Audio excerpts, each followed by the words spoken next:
మిత్రులారా, నేను doctor Riyaz, Congress party రాష్ట్ర అధికార ప్రతినిధి, రాష్ట్ర గ్రంథాలయ కార్పొరేషన్ చైర్మన్.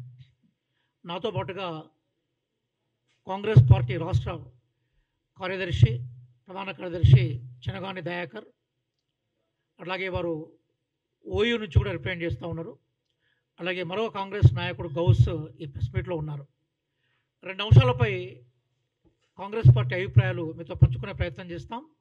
మొదటిది, ఈరోజు సుప్రీంకోర్టులో ఏ బీసీ రిజర్వేషన్ అయితే కాంగ్రెస్ పార్టీ తెలంగాణ రాష్ట్రంలో కాంగ్రెస్ ప్రభుత్వం చిత్తశుద్ధితో అమలు చేస్తుందో దానికి సంబంధించిన అంశం. రెండోది, సుప్రీంకోర్టు ప్రధాన న్యాయమూర్తి గవాయ్ గారి మీద దుర్మార్గంగా సనాతనవాదం చెప్పుకునే ఒక వ్యక్తి, ఒక లాయర్ చెప్పు విసిరేయడం ఏదైతుందో అది భారత ప్రజాస్వామ్య వ్యవస్థను అపహాస్యం చేయడం.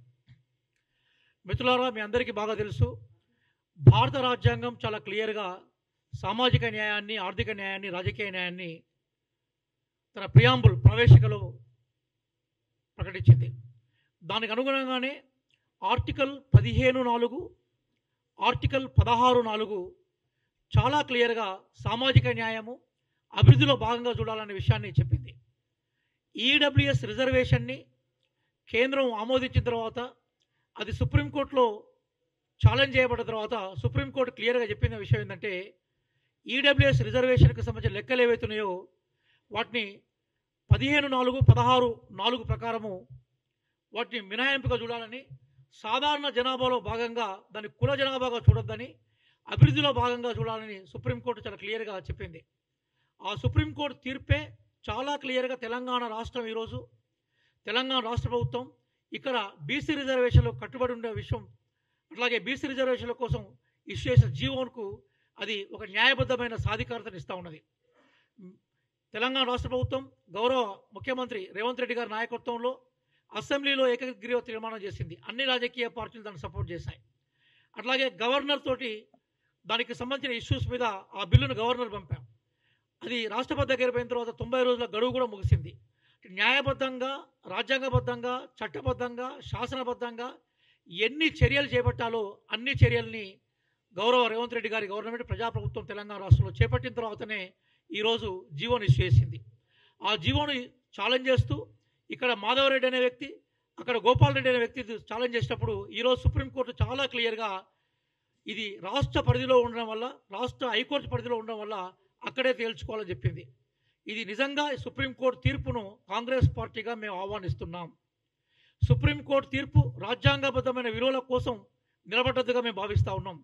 రాష్ట్ర ప్రభుత్వం రేవంత్ రెడ్డి గారి నాయకత్వంలో ఏ జీవోనైతే తీసుకొచ్చిందో దానికి చట్టబద్ధత రాబోతుందనే దృక్కోణంలోనే ఈ జీవో ఉన్నట్టుగా మేము భావిస్తూ ఉన్నాం.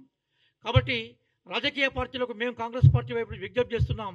మేమెంతో మాకంతా అనే సిద్ధాంతం ఈరోజు తెలంగాణ రాష్ట్రంలో ప్రయోగాత్మకంగా ఆచరణలోకి రావాలంటే ఖచ్చితంగా సుప్రీంకోర్టు జడ్జిమెంట్ను మీరు ఆహ్వానించాలని, ఆ జడ్జిమెంట్కు మనందరం కట్టుబడాలని కాంగ్రెస్ పార్టీ వైపు నుంచి మేము విజ్ఞప్తి చేస్తూ ఉన్నాం. దీనికి చిలువలు పలువలు వల్లి ఎవరైతే సుప్రీంకోర్టులో ఇది కొట్టుడుపోతుంది, సుప్రీంకోర్టు దీన్ని రద్దు చేస్తుందనే వాళ్ళకి ఈ తీర్పు ఏదైతుందో అది చెప్పబెట్టుగా ఉంటుందని మేము భావిస్తూ ఉన్నాం. దయచేసి ఇట్లాంటి ప్రయత్నాలు మానుకోవాలని మేము విజ్ఞప్తి చేస్తూ ఉన్నాం. అదే నేపథ్యంలో అక్టోబర్ 8న హైకోర్టు నుంచి వచ్చే తీర్పు కూడా ఖచ్చితంగా రాష్ట్ర ప్రభుత్వం బీసీ రిజర్వేషన్ల పెంపుదలకు అనుకూలంగా ఉంటుందని భావిస్తూ ఉన్నాం. గతంలో ఈడబ్ల్యూఎస్ అంశం మీద సుప్రీంకోర్టు ఏదైతే గైడ్లైన్స్ ఇచ్చిందో అదే గైడ్లైన్స్కి అనుకూలంగా ఈరోజు హైకోర్టులో కూడా అదే తీర్పు ఇక్కడ రావడానికి అవకాశం ఉందని కాంగ్రెస్ పార్టీగా మేము భావిస్తూ దాన్ని ఆహ్వానించాల్సిందిగా మేము కోరుకుంటూ, అదే రకంగా ఈరోజు భారతదేశ న్యాయ వ్యవస్థ ప్రపంచంలోనే ఒక ఆదర్శవంతమైన న్యాయ వ్యవస్థ. భారతదేశ న్యాయ వ్యవస్థలో ఈరోజు అత్యున్నత స్థానంలో ఉన్న chief justice of India Gavai గారి మీద సనాతనవాది అనే పేరు చెప్పుకుంటూ ఒకతను ఏదైతే తన భూతోటి దాడి చేసే ప్రయత్నం చేశాడో ఇది రాజ్యాంగ విలువలకి పూర్తిగా విరుద్ధం. తక్షణమే అతనిపై న్యాయపరమైన చర్యలు తీసుకోవాలని, నిజంగా కేంద్ర ప్రభుత్వానికి రాజ్యాంగం పట్ల విశ్వాసమే ఉంటే ప్రధానమంత్రి వెంటనే దాన్ని ఖండించాలని మేము కోరుకుంటున్నాం. ఇట్లాంటి చర్యలు, పిరికిపందలు చేసే చర్యలు, గవాయ్ గారు ఇట్లాంటి వాటికి నేను ఎట్టి పరిస్థితుల్లో కూడా నేను చెల్లించనని చెప్పేసి హుందాగా ప్రవర్తించారు. వారికి అభినందనలు చెప్తూ భవిష్యత్తులో న్యాయ వ్యవస్థను కాపాడుకునే క్రమంలో, ప్రజాస్వామ్యాన్ని కాపాడుకునే క్రమంలో ప్రజలందరూ కూడా ఇట్లాంటి చర్యలను ఖచ్చితంగా ఖండించాలని తెలంగాణ రాష్ట్ర కాంగ్రెస్ పార్టీ వైపు నుంచి మేము ప్రజానీకాన్ని మీ ద్వారా విజ్ఞప్తి చేస్తున్నాం.